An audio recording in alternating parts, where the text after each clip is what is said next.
Voilà, on est chez Charles pour la petite émission. Je viendrai vous serrer la main. Bonjour Charles, merci de m'accueillir chez toi. Et dans les mémoires du passé, Charles, qui va avoir 93 ans, Oui. va nous donner quelques informations. Alors on t'écoute. Même à l'époque de l'ordinateur, des, bon, et Téléphone portable et tout. nos ancêtres avaient, avaient d'autres moyens de connaissance. C'est pour ça que je me suis méfié là. Les uns bons, d'autres mauvais. Je, je, je ne veux pas faire donc de la, je ne veux pas faire de la morale. Mais ce n'est pas là mon but. Je veux simplement relater ce qui a été vécu par nos ancêtres dans, dans la faible mesure de mes souvenirs.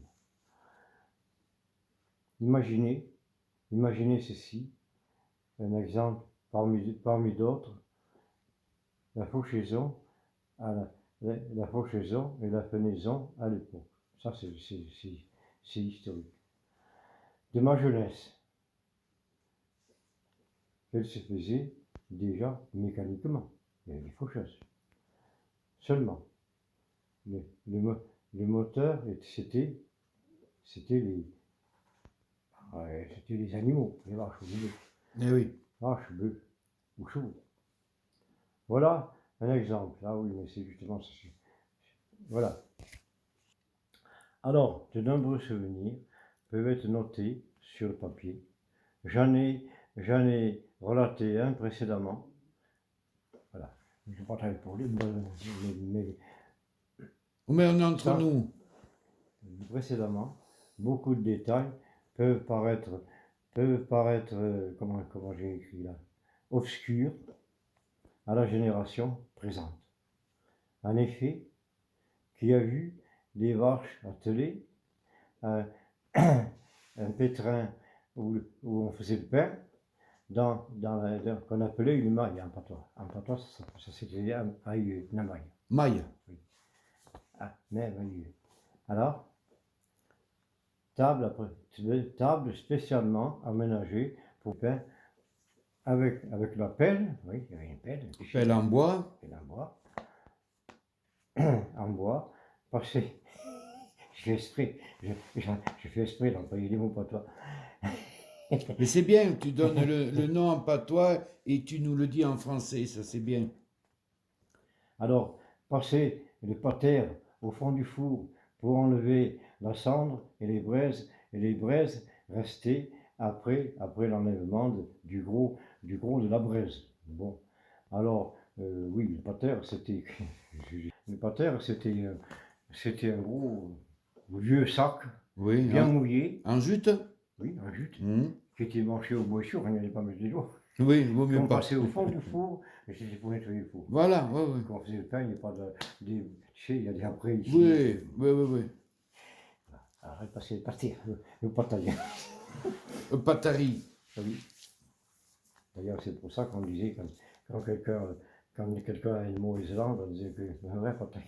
Ah, Bon, suffit.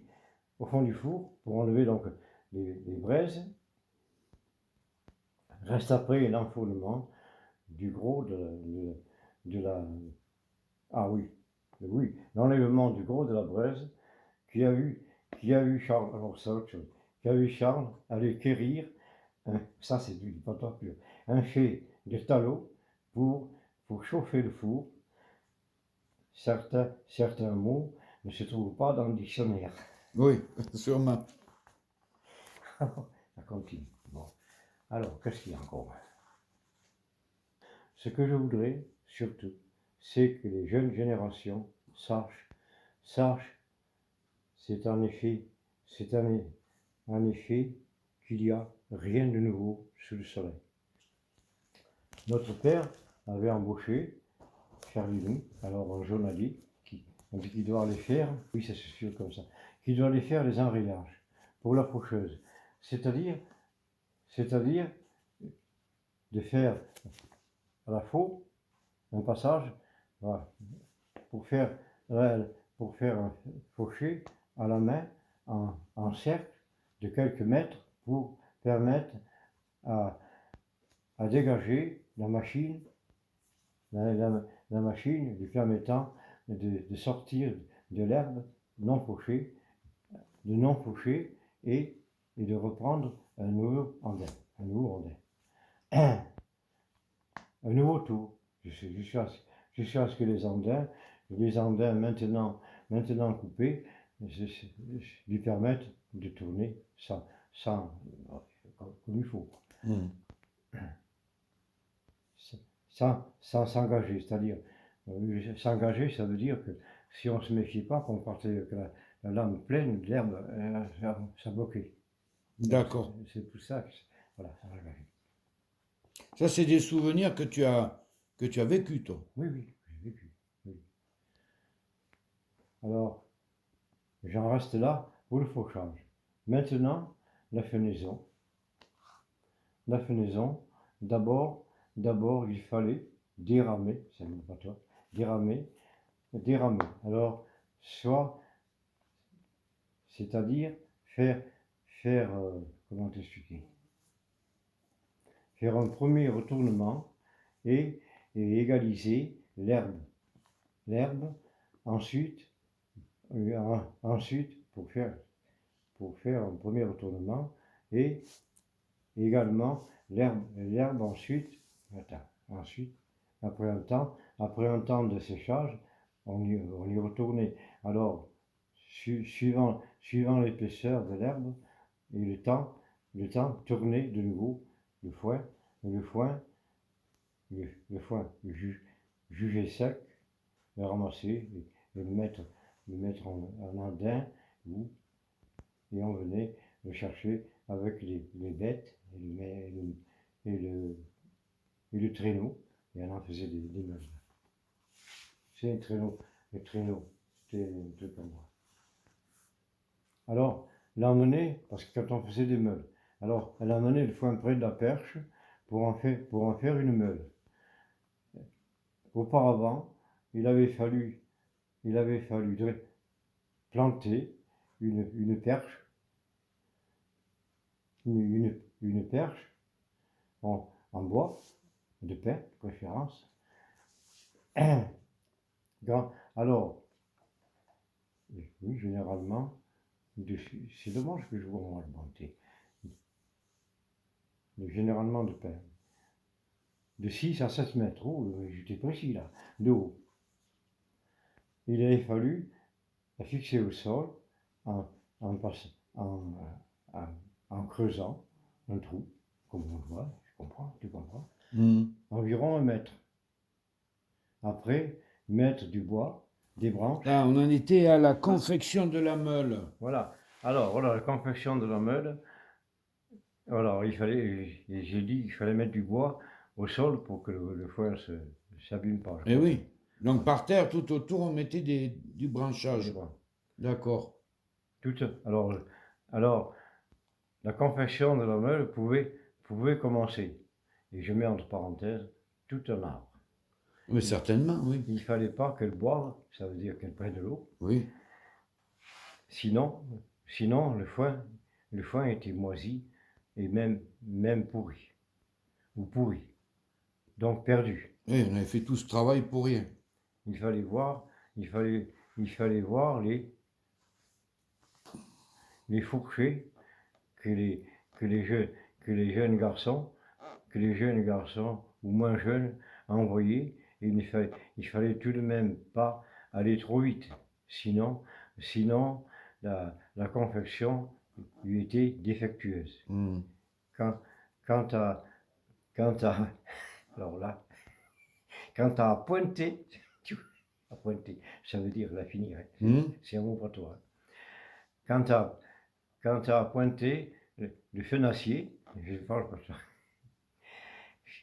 là aussi, c'était minutieux, et, et ainsi et mettre des charges-roues, c'est-à-dire barres attachées pour éviter que le foin s'envole. Bien sûr.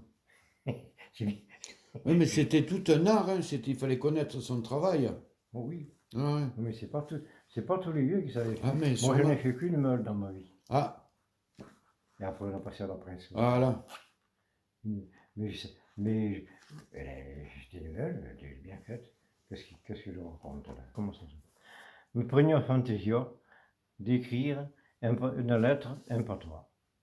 Patois d'un beaufre qui est entendu par là toute mon enfance.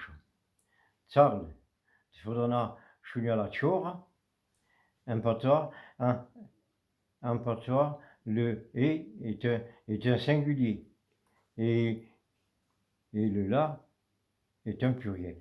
Bon, enfin, c'est ça, c'est autre chose. C'est vrai que l'expression peut prêter à confusion. Voilà. Un que et diumens, ou diumens, suivant on dit un peu différemment. Suivant, dimanche ou diumens, suivant les coins. Donc, qu'est-ce moitié est reçu le machou, que l'univers par un mur, car tombe. Un patois, un patois, oui, car tombe. Le problème est, et que me faudra un quart, un quart, l'amour au portefeuille. Eh oui. Oh, comment elle me fatigue. Tout le gériti, bon, n'en parlons pas trop. S'il y a de chaud, tant mets, sinon, déboulaté. Oh, c'est cru, hein? C'est très cru. Qu'est-ce que j'ai mis encore?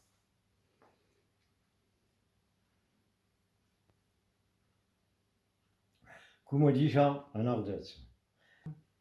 Quoi? Quoi? L'avion, je ris pas bien l'onze, tant de souvenirs me venant à la tête. Souvenir de la personne qui habitait à quel bâtiment, donc les maisons. Une era brave, l'autre era de veuve de la guerre de 14. L'autre est perdu sous l'homme dont me rappelle m'avait resté en souvenir. Assez. Alors. Ah oui, un souvenir à chaque jour, un jour de mauvais temps, era facteur et la veuve, donc ça s'appelait comme ça, la veuve de facteur veillait le canot. Mais après 100 ans, mais que durait pas longtemps. Plus de paille, plus de chaud, plus de paille, plus de chaud. Voilà. Alors je dis simplement, ouais, pourriez-vous me rester encore, pourriez-vous raconter encore bien de choses, mais je verrai un autre jour. C'est nature, hein? Ouais.